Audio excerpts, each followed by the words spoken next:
Hey everybody, and welcome back to Lindsey's Little Library. So I have a bit of a book haul for you today. I tend to have a larger book haul every year about this time because it was my birthday. And books make me happy and people know that, so they give me books. And then I bought some other ones. So we're gonna get started because there's like 4 piles to get through. Now they're not huge, but they're still piles. Anyways, first one I have is I bought a few books off of Pango. 3 of them are all Simone St. James books because I would like to read her to zero, and these are the only 3 that I have not read and I also don't own. So I have An Inquiry into Love and Death, The Other Side of Midnight, and Lost Among the Living. I don't know much about these other than they're going to be historical and ghosty. Yeah, all in like the 1920s. So seems like that time period, but I was going to do a vlog around these, so I will give you more details in a future video once I, get to them. The other one I picked up off of Pango is a Kristen Higgins book. This is Good Luck with That. This is my book club pick for January. So we're like way ahead on picking books in that one. I think we had a good meeting where there were so many good suggestions that we all just decided, okay, that one's going to be October and then November and December, and went on from there. So this one follows Emerson, Georgia, and Marley. They've been best friends since they met at a weight loss camp as teens. When Emerson tragically passes away, she leaves one final wish for her best friends to conquer the fears that they still carry as adults. I've heard it's great. I'm not loving that this is mass market paperback, but I'll be okay. So I have that one as well but I won't read for a while because obviously it's not till January. Then, let's see, the BookTube besties, myself, Sarah, Krista, and Amanda hosted a virtual reading retreat a few weeks ago in August. It's where we get together with 50 amazing bookish friends. We hang out for 24 hours we do kind of sleep a little bit in there, but for the most part, we hang out for 24 hours. We talk books, we read, but one of the best things we do during that entire event are book suggestions. And so everybody brings a book that they want to suggest to the rest of the group, and I picked up 4 of them based on my lovely friends. 2 of these are somewhat older. This one is Follow the River by James Alexander Thom. This one follows a woman who is kidnapped by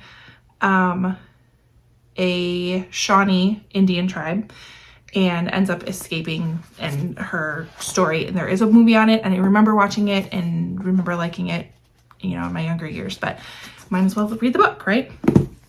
And on that same kind of character is Oh Pioneers by Willa Cather.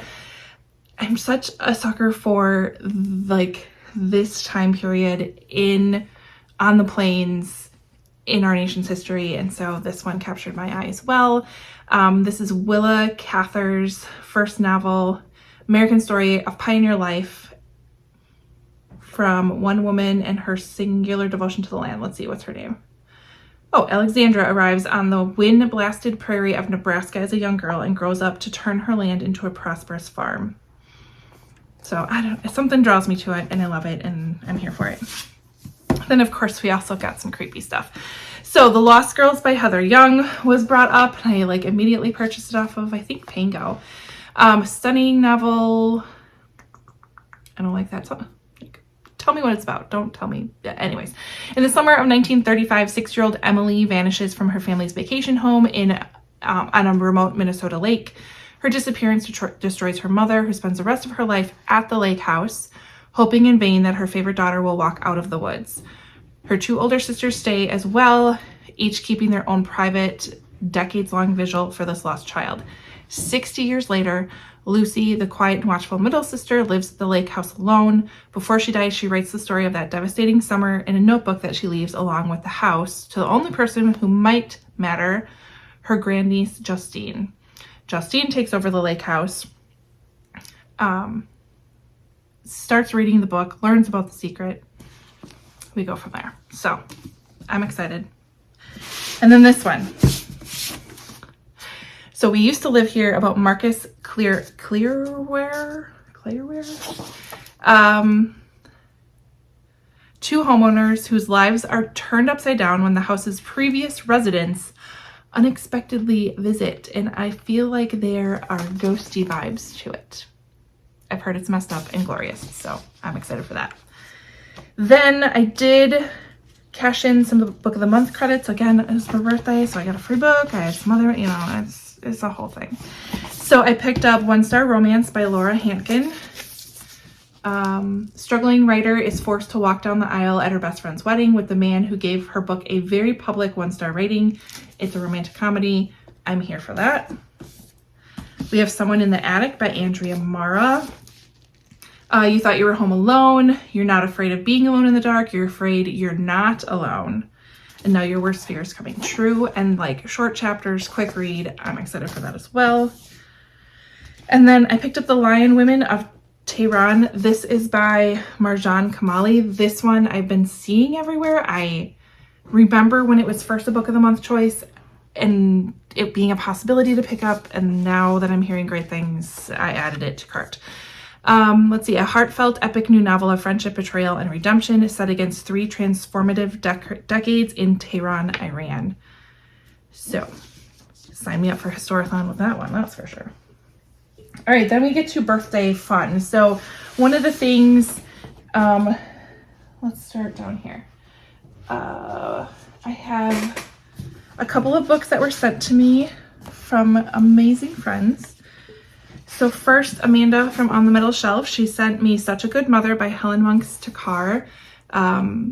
Rosie, her name's Rose O'Connell, but all I think of is Rosie O'Donnell. You know, if you know, you know. Rose is barely surviving. Her marriage is rocky. Her son isn't fitting in his new school, the prestigious Wolf Academy, and their tiny apartment is in a rapidly gentrifying neighborhood can barely contain her family. She's struggling to make ends meet on her journey bank teller wages. She finds that life is as the only mom in a uniform and name tag at the shiny school gates is not easy. So the elite and secretive circle, it's a tight-knit group of wealthy mothers led by the charismatic and glamorous Mala, who rules the school. There's a mysterious death of one of the circle's members, creates a vacancy. Rose, you know, tries to fit in. It gives me Big Little Lies vibes, and I'm totally here for it. She also sent me The Undertaker's Assistant by Amanda Skenendor. I'm getting close to, like, I'm just in a historical fiction like rabbit hole lately, so I'm super excited about this. Set during Reconstruction era New Orleans and with extraordinary unforgettable heroine. It's a story about human resilience, unlikely bonds that hold fast in even our darkest moments. She's an assistant to an undertaker. I don't know what else. That's what it's about.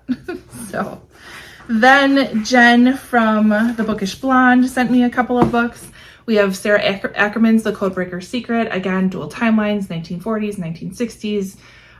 World War II codebreakers is what it follows around. So excited for that one. And then The Most Likely Club. This is by Alyssa Friedland. 1997. So major 90s vibes in here. I can't wait.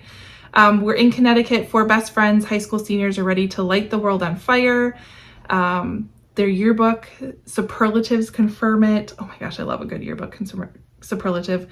But then we fast forward 25 years. Nothing's gone according to plan as the women regroup at their dreaded high school reunion, and we go from there. So here for that as well.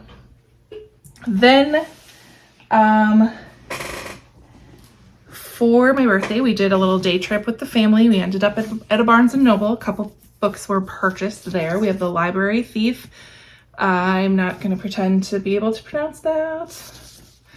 The library is under lock and key and its secrets can't be contained. Late 1800s. Let's see. Florence's father, she's from Jamaica. And let's see. As a young woman, Florence is not so easy to tame. When she brings scandal to his door, the bookbinder throws her onto the streets of Manchester. Intercepting her father's latest commission, Florence talks her way into the forbidding Rose Hall to restore its rare books. The library is old and full of secrets, but none so as intriguing as the whispers about his late wife. It's a gothic mystery, striking exploration of race, gender, and self-discovery in Victorian England. I bought it because it was a library. library. I was there. Then I picked up All the Colors of the Dark by Chris Whitaker. I'm going to be buddy reading this in November. I've been hearing some really good things about this one. A soaring thriller and epic love story that spans decades. We're going to just leave it at that. Then I went for a day trip with my best friend, whose name is also Lindsey, and our birthdays are they're like a week apart. We ended up going to see Jodi Picoult in Milwaukee. So I got Jodi's new book, By Any Other Name, and I'm so excited about this.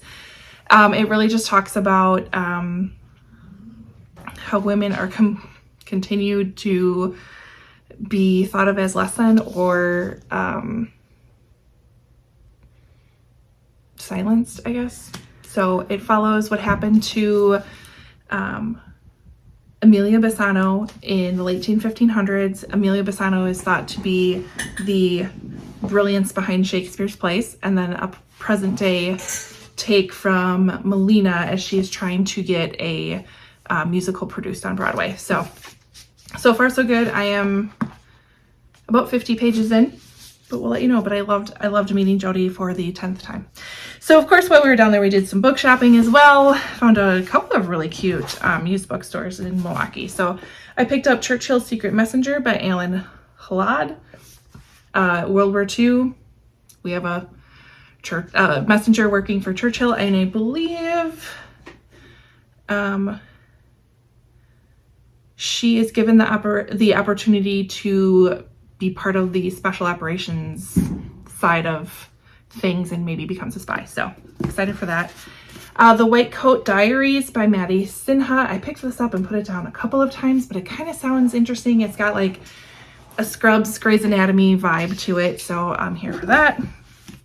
We have The Royal Governess. This is by Wendy Holden. This is told from the perspective of the governess Marion Crawford, who is in charge of tutoring Princess Elizabeth and Margaret. And we get her side of the story. Again, totally here for that one as well. Picked up, we made a stop. Oh, here's the last one from that one. Goodnight, Mr. Woodhouse by Faith Sullivan. I looked this up on Goodreads. It had really good ratings.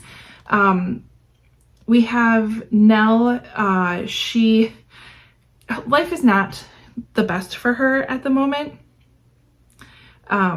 She finds strength in lasting friendships and in the rich inner life awakened by the novels that she falls into. So it's just kind of about escaping into a book and dealing with her life at the same time. It looked appealing and good. So we stopped at, I think we went to 3 bookstores. This is the only one I got from the one bookstore we went to. The House of Lincoln by Nancy Huron.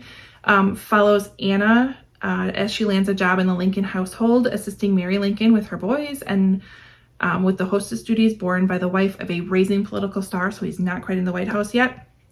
And also dealing with Mary Lincoln. So we all know that maybe everything wasn't all shipshape up there. So that one has me intrigued. We also stopped at a half price books because we can't resist. I picked up The Nurse's Secret by Amanda Skenendor. So late 1800s in the slums of New York, Una Kelly is in some trouble. Finds that she needs to hide somewhere. Basically, she's running from the police. She takes refuge in a nursing school at Bellevue Hospital and kind of passes off as this nursing student, and we go from there. So excited about that one. And then this one was a total, like, I was on the fence about it, but I'm glad I picked it up. It's Happily Never After by Lynn Painter. It is 2 people, Sophia and I don't even know what his name is, Max. They're objectors. Their job is to break up weddings as hired people. They go to stop weddings that people don't feel that they're empowered to stop on their own. So they're the ones that, stand and say, I object, and end the ceremonies. They are hired for that. They end up, I'm sure, falling in love with each other. It's going to be great. It's quick. It'll be a quick read. I feel like this is a great Valentine's book. I don't know why.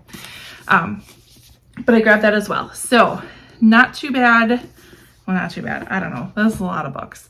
I also picked up a couple of cookbooks. So I have Cook Once, Eat All Week by Casey Jo Garcia. It's all gluten-free books, all gluten-free recipes in there. as well as the Easy Gluten-Free Cookbook because my daughter was diagnosed with celiac. If you missed it, she is.